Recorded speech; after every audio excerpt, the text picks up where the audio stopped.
Bueno, buenas tardes a todos. Hoy continuaremos con el módulo de anatomía. Hoy miraremos la anatomía gastrointestinal. El día de ayer vimos todo lo que era orofaringe y esófago. Hoy vamos a ver desde estómago hasta colon y vamos a evaluar la anatomía de cada una de estas estructuras, del estómago, el intestino delgado y sus segmentos y el colon. Las características particulares de ellos desde el punto de vista anatómico y que de ello se desprende una serie de estudios cuyo objetivo es encontrar algunas anormalidades funcionales o estructurales, dentro de ellas las lesiones tumorales. Entonces empezamos con el estómago. El estómago es una estructura hueca de forma de bolsa que tiene mecanismos y funcionalidades específicas que su objetivo es variable y en esto habla acerca de que hay funciones principales del mismo, como ser el almacenamiento de los alimentos, la descomposición mecánica del alimento ingerido y la digestión química del mismo, mediante la ruptura de los enlaces químicos con ácidos y enzimas. ¿Qué quiere decir todo este palabrerío? Bueno, cuando nosotros ingerimos alimentos, normalmente estos alimentos, después de pasar por la faringe, pasar por el esófago, se depositan en el estómago y se mantienen durante 1 o 2 horas. Posteriormente, estos alimentos hacen un proceso de descomposición mecánica. ¿Cómo es este movimiento de descomposición mecánica? Es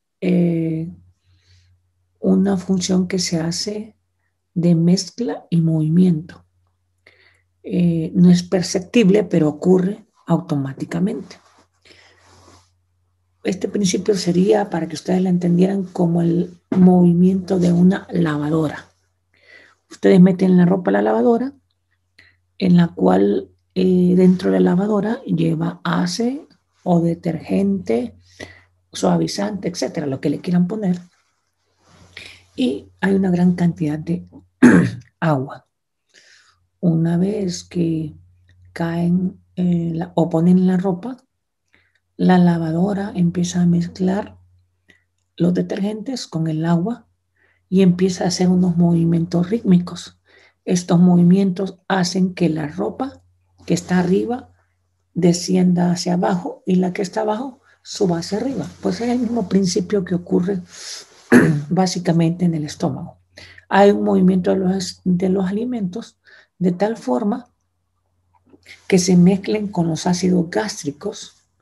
Estos ácidos gástricos, como su nombre lo dice, es un ácido que destruye molecularmente el bolo de alimento, lo va a convertir en algo que se llama quimo porque es extremadamente ácido, ¿verdad? Y eso lo que va a provocar es el mecanismo de la digestión, ¿verdad? La digestión es la ruptura o fragmentación de los alimentos en los diferentes componentes que lo tienen, ¿no?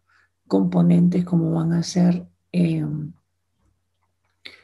carbohidratos, proteínas, vitaminas, etcétera.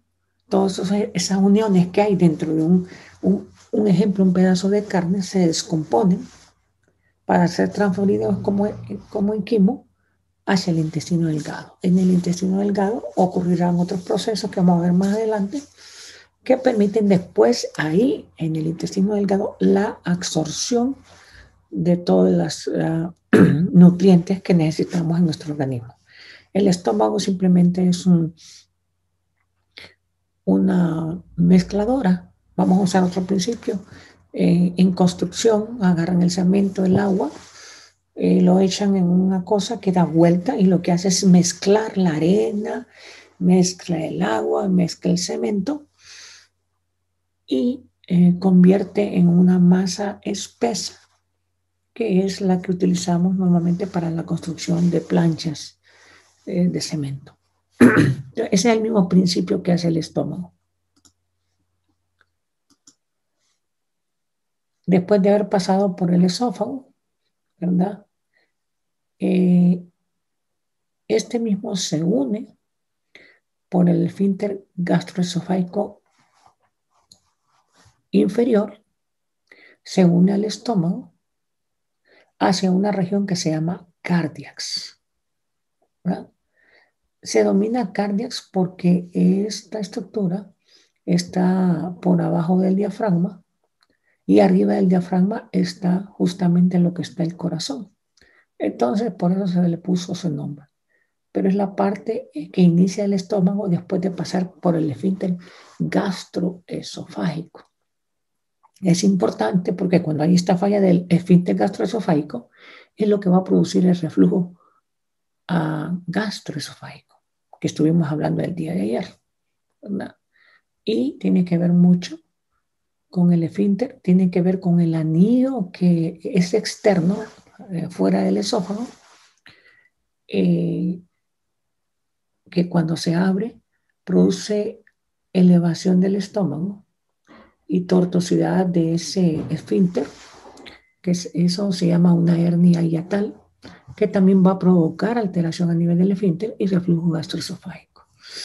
Entonces es importante esa salida porque el cardiax va a ser uno de los que más se va a afectar juntamente con el esfínter y producir alteraciones a ese nivel, y es frecuente la formación en esa unión de ciertos tipos de tumores, ¿verdad? Lo que hablábamos ahorita del orificio cardial justamente es donde está ese anillo o ese esfínter gastroesofágico. Lateralmente a esta parte que se llama cardiax y más arriba del orificio es lo que se llama el fondo. Radiológicamente, en estudios convencionales, es lo único que verdaderamente se ve del estómago. Si ustedes se acordarán, cuando han hecho una radiografía de tórax PA, que es un paciente parado, ustedes van a ver al lado izquierdo normalmente una imagen negra lineal. Normalmente les han explicado que esa es la burbuja gástrica. Se llama burbuja porque es el nivel de gas que queda arriba, arriba del líquido que tiene normalmente el estómago. Entonces, lo que ustedes están viendo en la radiografía convencional simplemente es el fondo gástrico, que es visualizable en un estudio normal. Pero el resto del estómago normalmente no es tan evaluable en una radiografía simple, a menos que esté lleno o completamente lleno de gas, que lo hace ser visible.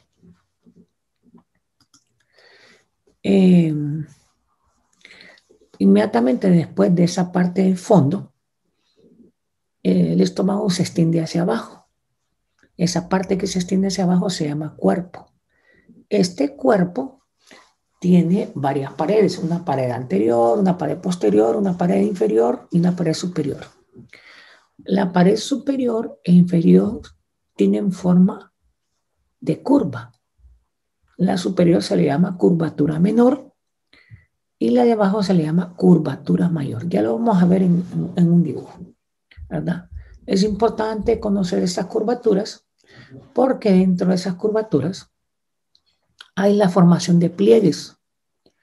Pliegues que son visibles adecuadamente y normalmente en la parte inferior, no así en la curvatura superior. Entonces, cuando ya estamos viendo pliegues en la curvatura superior, existe la posibilidad de patología. Antes, después de esa parte del fondo, del cuerpo, que tiene la curvatura menor y mayor, hay una especie de porche o una especie de receso. Ustedes saben que los porches son la antesala a la entrada de las casas o de la puerta principal de la casa. Pues un porche o la antesala a la puerta, que se llamaría píloro, hay una parte del estómago que se llama antropilórico, ¿no? Que significa adelante del píloro. El píloro es el esfínter que existe entre el estómago y el duodeno. El píloro se abre y desplaza todos los alimentos, o mejor dicho, el quimo que está en el estómago es desplazado hacia el intestino delgado para ser completado la degradación de este quimo en diferentes partículas. ¿Cómo se degrada? A través de unas sales que vamos a ver en un rato cuando analicemos el intestino delgado. Entonces el antropilórico, ojo, en el antropilórico pueden haber muchos tipos de lesiones, sobre todo de tipo úlceras, las famosas úlceras gástricas. El píloro, pues es el esfínter que les acabo de decir, se abre para ser enviados los alimentos al duodeno. ¿Cómo hace esto el estómago? ¿Cómo se convierte en una batidora? ¿Cómo se convierte en una mezcladora? ¿Cómo se convierte en ese mecanismo que tienen las lavadoras? Lo hace a través de estructuras musculares que se contraen en diferentes direcciones. ¿Qué tipo de músculos? Bueno, el estómago tiene músculos circulares, o sea, que lo rodean en forma circular. Tiene otros músculos que lo rodean en forma longitudinal, pero a su vez tiene una tercera capa de músculos que lo hace oblicuo.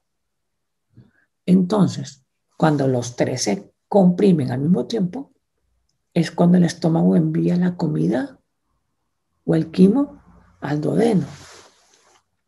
Pero cuando se contraen los circulares, mueven la comida de arriba hacia abajo o de abajo hacia arriba. Cuando se comprimen los oblicuos, mueven los alimentos de un lado hacia otro. Cuando se comprimen los longitudinales, lo mueven de arriba hacia abajo. Entonces, todo ese tipo de movimientos hace una gran mezcla. Esa mezcla se llena de ácidos gástricos que permiten la disolución de los alimentos. Eso ocurre a través de enzimas, ¿verdad? Enzimas que son liberadas por células enteroendocrinas, cuando decimos enteroendocrinas, que están en el intestino y que principalmente están en la pared del estómago, produciendo una sustancia que se llama gastrina. Esta gastrina es la que provoca la actividad secretora y provoca el aumento del ácido gástrico para estar preparado cuando llegan los alimentos. Por ejemplo, cuando ustedes andan con hambre y miran una comida exquisitosa, de repente sienten que en la boca está llena de saliva. ¿Qué pasó? Hay un estímulo neurosensorial que provoca estímulo de las glándulas salivales para que secreten suficiente saliva para que cuando empiecen a comer empiecen con el mecanismo de la deglución. Pero al mismo tiempo en el estómago se está produciendo ácido gástrico en grandes cantidades para que cuando llegue ese alimento pueda mezclarse en una forma adecuada, homogénea y permitir una adecuada digestión. La mala digestión es cuando eso no ocurre adecuadamente. Aquí tenemos el estómago, lo estuvimos describiendo hace poco. Este es el esfínter gastroesofágico. Esta parte de aquí es el cárdiax. Este es el fondo. Esta es el cuerpo con su curvatura mayor y su curvatura menor. Justamente aquí está el píloro y este pedacito que está acá es el antro pilórico. Normalmente, si ustedes se fijan, el estómago tiene una forma de bolsa. Si lo podemos ver internamente, aquí es donde vamos a ver las capas musculares longitudinales, estas que van aquí, estas que van acá, las capas circulares, estas que están aquí, y las capas oblicuas que están aquí. En su interior, hacia la curvatura mayor, hay pliegues. Normalmente estos pliegues son gruesos, visibles. En esta parte de curvatura superior, los pliegues son tan finos que no son visualizables. Si están engrosados, significa que hay un cuadro probablemente de gastritis. Aquí está el píloro y este fragmento de aquí es el antro pilórico. Este esfínter se abre cuando se comprimen todos estos músculos. El alimento de aquí se va hacia el duodeno. Si el esfínter gastroesofágico estuviera dañado, cuando se comprimen estos músculos, parte de la comida se irá hacia el duodeno, pero parte de ella se puede regresar hacia el esófago. Frecuentemente se regresa más el ácido porque el ácido queda flotando y la comida baja. Pero si el reflujo es grande, hasta la comida se puede regresar, lo que parecería un vómito. Este esfínter es inmaduro en los recién nacidos y por eso es que todos los niños vomitan o tienen cierto grado de reflujo. En el interior de este epitelio tiene forma de cráter. Estos cráteres producen esa formación o secreción de ácido y los alimentos caen aquí y son prácticamente disueltos por esa gran cantidad de ácido. Algunos refieren que una concentración alta de ese ácido en un CC localizado en una área de madera podría perforar la madera, ¿verdad? Porque el ácido es extremadamente potente. Aquí la reconstrucción anatómica de todos los segmentos, ¿verdad? El cárdiax, fondo, cuerpo, curvatura mayor, curvatura menor, la parte del antro pilórico y la parte del píloro. De ahí en adelante sigue lo que es el duodeno. Aquí un esquema, miren los pliegues hacia la curvatura mayor, son gruesos, ondulados, estos son finos y lineales. Las lesiones ulcerativas normalmente se pueden ver a este nivel.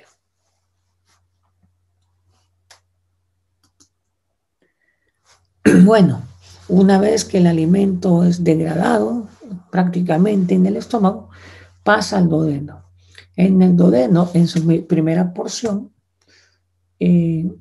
genera un estímulo el contacto con el quimo, provocando que en la segunda porción, ¿verdad? Justamente donde entra lo que se llama la ampolla de Vater. La ampolla de Vater es un pequeño esfínter unido entre el duodeno y el colédoco. El colédoco es el que lleva las sales biliares del hígado, que están almacenadas en la vesícula biliar. Esas sales, al mezclarse con el quimo, provocan una disolución total del quimo, convirtiéndolo en diferentes fragmentos o microfragmentos o partículas que se llamarán proteínas, carbohidratos, grasas y vitaminas, y separándolo del agua. Esto provocará entonces que en el intestino delgado se absorban la mayoría o la totalidad de los nutrientes. Entonces el intestino delgado prácticamente es el encargado de la absorción de todos los nutrientes de nuestro cuerpo. Cuando hay una alteración infecciosa a nivel del intestino delgado, hay pérdida de la absorción de nutrientes y viene el cuadro diarreico, ¿verdad? Las enteritis bacterianas desnutren al niño o desnutren a una persona precisamente porque no se están absorbiendo ninguna de estas sustancias. Entonces, el intestino delgado en su interior tiene un montón de pliegues circulares como anillos que se miran como en estos. En estos anillos hay una especie de vellosidades microscópicas que serían como tentáculos que se encargan de captar estas partículas de proteínas, grasas y absorberlas para llevarlas al torrente sanguíneo, que a su vez pasarán al hígado.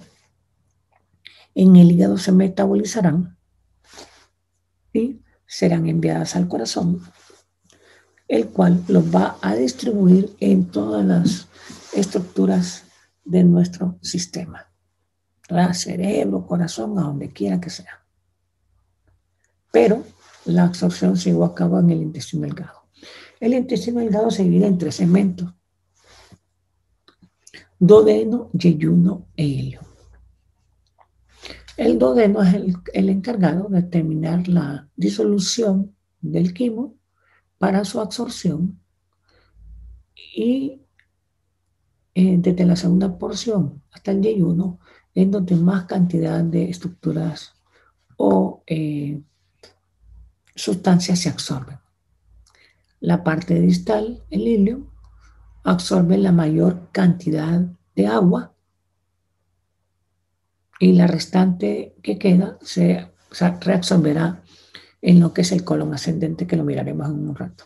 Entonces, como les decía, en el intestino delgado hay pliegues circulares, ¿verdad? Que son aproximadamente unos 800, y eso es lo que aumenta la superficie de absorción. En otras palabras, hasta cierto punto el intestino delgado es como un acordeón, pero bien chiquito y bien compactado. Pero dentro de ellos hay un montón de pliegues que terminan en las vellosidades, que sirven para la absorción de los nutrientes. El duodeno normalmente puede medir unos 25 centímetros.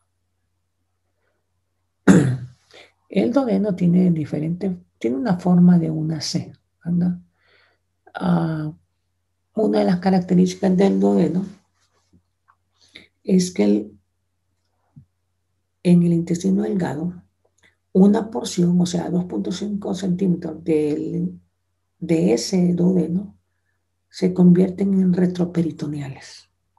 Cuando hablamos retroperitoneales es que al estudiar el abdomen, en el abdomen hay lo que se llama cavidad peritoneal. En esa cavidad peritoneal es donde están la mayoría de estructuras. Pero la pared posterior de esta cavidad está protegida con una capa delgada que se llama peritoneo. Atrás de él se llama retroperitoneo. Normalmente en el retroperitoneo están los riñones y parte de los uréteres. Entonces, esta porción duodenal se pone retroperitoneal. Por eso es que es difícil evaluarla, por la complejidad y la colonización. Cuando hay lesiones a ese nivel es una cirugía difícil, porque hay que entrar a ese retroperitoneo. Hay que mover todas las estructuras del abdomen para poder llegar ahí. Normalmente está entre la columna, si lo vemos en los discos vertebrales, entre L1 y L4. En yeyuno, ¿verdad? En estudio fluoroscópico, el yeyuno tiene una característica que se puede saber cuál es el yeyuno, porque adquiere una forma como en plumas de ave. Eso lo vamos a ver cuando veamos tránsito intestinal. Pero normalmente tiene esa forma. Puede medir hasta 2.5 metros de largo. El ilio puede medir hasta 3.5 metros y termina en la válvula ileocecal, que es un esfínter que une el intestino delgado con el intestino grueso. Dentro del intestino, como les dije, existen las vellosidades intestinales que protruyen hacia la luz intestinal, y estas son las encargadas de provocar la absorción de los alimentos y tienen una forma como de borde de cepillo. El intestino delgado, al igual que el estómago, también, como hablamos ayer, tiene peristalsis. ¿Se acuerdan? Hablamos de la peristalsis, estaba provocada por músculos longitudinales y músculos circunferenciales. Se contraen unos, se dilatan otros y esto hace que se vaya moviendo el bolo alimenticio. Entonces, del quimo, que posteriormente se desintegra con las sales biliares, lo que va quedando ahí, se le va quitando el agua, se le va quitando los nutrientes, pero va quedando un desecho. Ese desecho tiene que ser movido con la peristalsis hasta llegar al ciego, en donde el ciego será el encargado de eliminar esta sustancia que ya no tiene un valor para el organismo ni da sustento a ningún órgano, con lo cual lo conoceremos como heces fecales. Entonces aquí, ayer vimos la cavidad oral, vimos el esófago, estamos viendo el estómago, acabamos de ver el intestino delgado, hasta llegar hasta la válvula ileocecal. Desde la boca hasta la válvula ileocecal es un aparato digestivo alto o sistema digestivo alto. Desde la válvula ileocecal hasta el ano es aparato gastrointestinal bajo o sistema bajo, ¿verdad? Que normalmente es un estudio que se hace específico para ver patologías a este nivel cuando hay problemas de la defecación. Pero si ustedes se fijan, en todo este proceso digestivo, entra la cavidad oral con la lengua, los dientes que hablamos ayer, las glándulas mandibular. Una vez que pasa al estómago, pues en el estómago se descompone. Una vez que pasa al duodeno, actúa la vesícula biliar, el hígado y el páncreas, que todas estas tres estructuras mandan esas sales biliares que van a desintegrar totalmente el quimo para ser absorbido en el intestino delgado, donde se absorben todos los nutrientes. Una vez que pasa al intestino delgado, solo queda esa sustancia sin nutrientes con cierta cantidad de agua, que se le llaman heces fecales, que pasan al intestino grueso, en donde la mayor cantidad de agua es absorbido en la porción ascendente del colon. Ya del colon transverso en adelante tiene poca agua y prácticamente ya queda lo que conocemos como heces fecales. El colon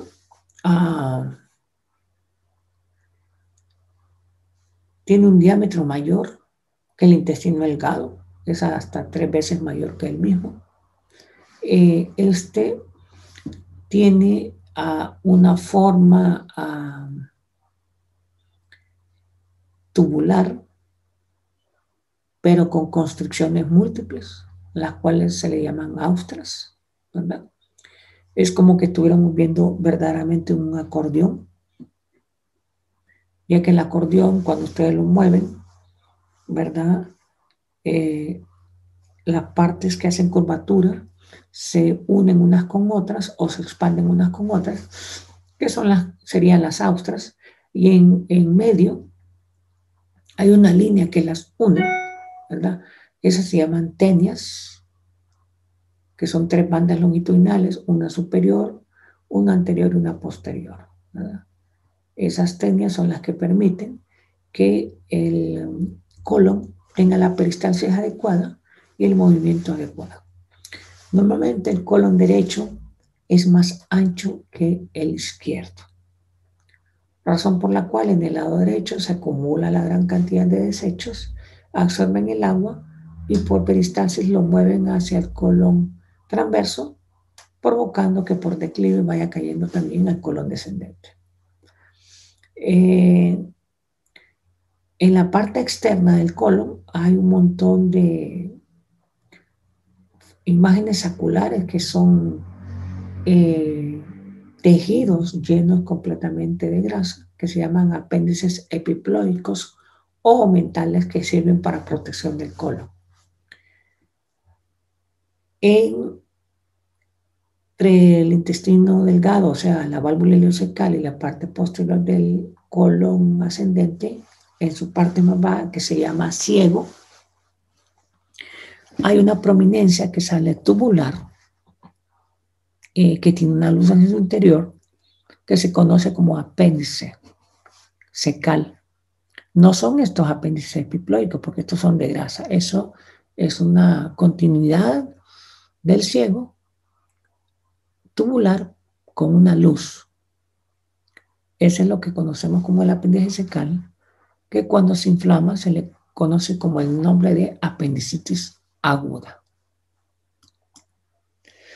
La pared del intestino grueso es delgada, aunque se mide grande, mide hasta 3 milímetros. Como les dije, el colon es hasta 3 veces más grueso que el intestino delgado. No contiene vellosidades, porque recuerden, aquí solo se absorbe el agua, no se absorben nutrientes, aquí solo hay desechos. Hay células que se llaman caliciformes y son abundantes en intestino grueso, que sirven para permitir la ubicación y que se desplace mucho mejor el desecho que saldrá posteriormente hasta la región anal y será evacuado por la misma. Entonces aquí tenemos la apéndice cecal, esto es el ciego, aquí está la unión entre el intestino delgado y el ciego, que es la válvula ileocecal, el colon ascendente, colon transverso, colon descendente, esta curva que hace una especie de S es el recto sigmoides y la parte inferior donde está el esfínter que se llama ano. Este esfínter tiene una cualidad doble, ya que su parte superior se abre espontáneamente con el contacto, es automático, con el contacto de las heces en esta parte que se llama ampolla. Cuando las heces caen aquí, inmediatamente la parte interna de este esfínter se abre, no así la externa. La externa es de apertura voluntaria, o sea, ustedes la abren o no la abren, ¿verdad? Cuando alguien tiene un cuadro diarreico, este esfínter de arriba se abre, pero este esfínter de abajo uno lo puede cerrar voluntariamente para evitar la evacuación espontánea.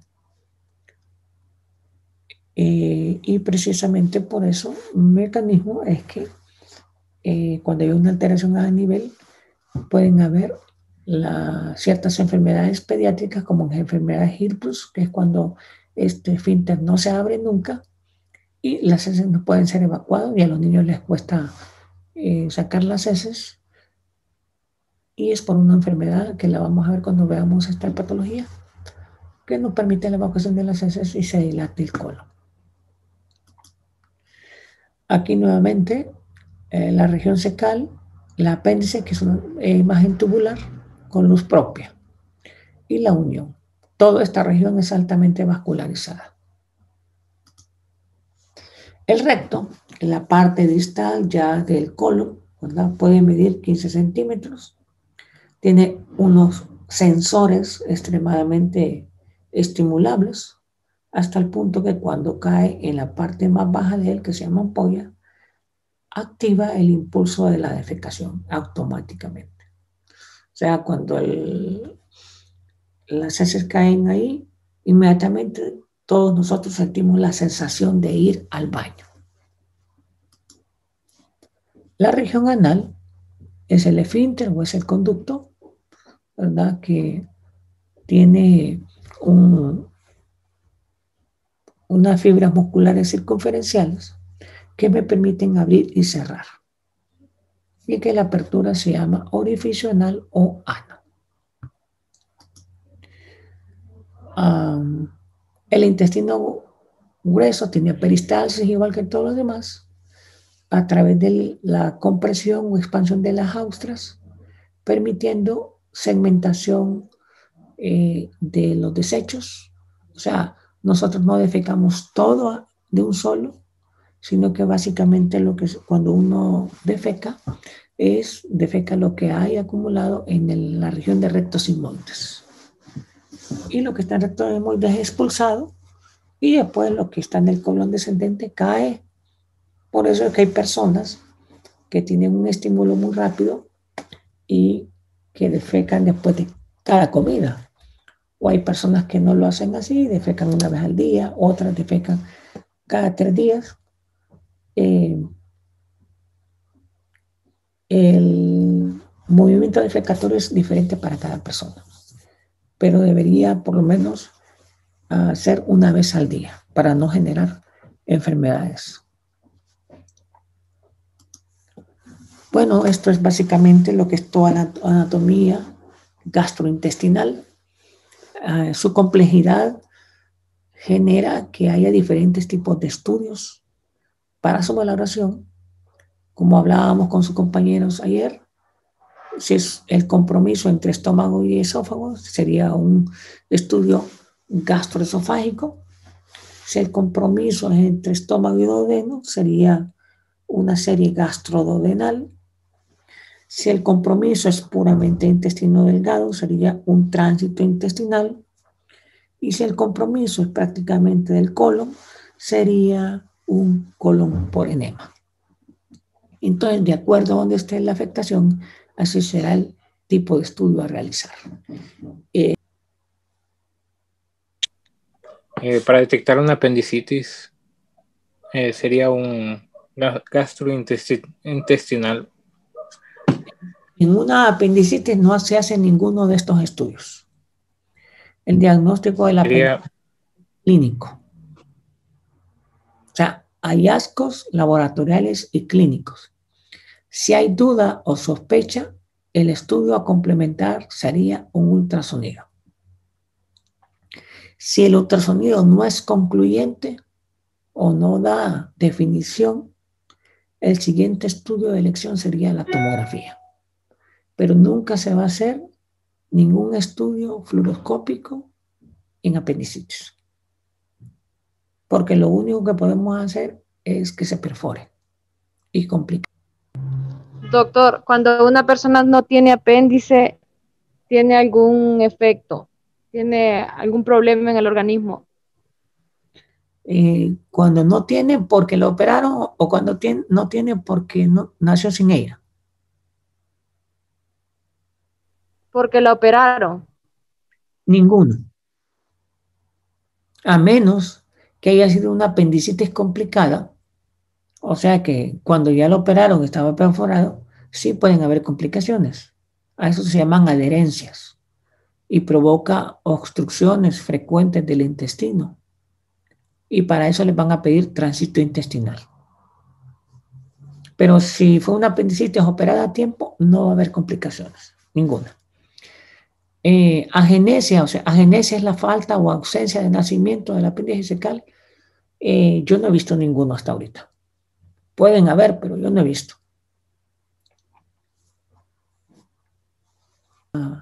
Feliz tarde y nos estaremos viendo la próxima semana.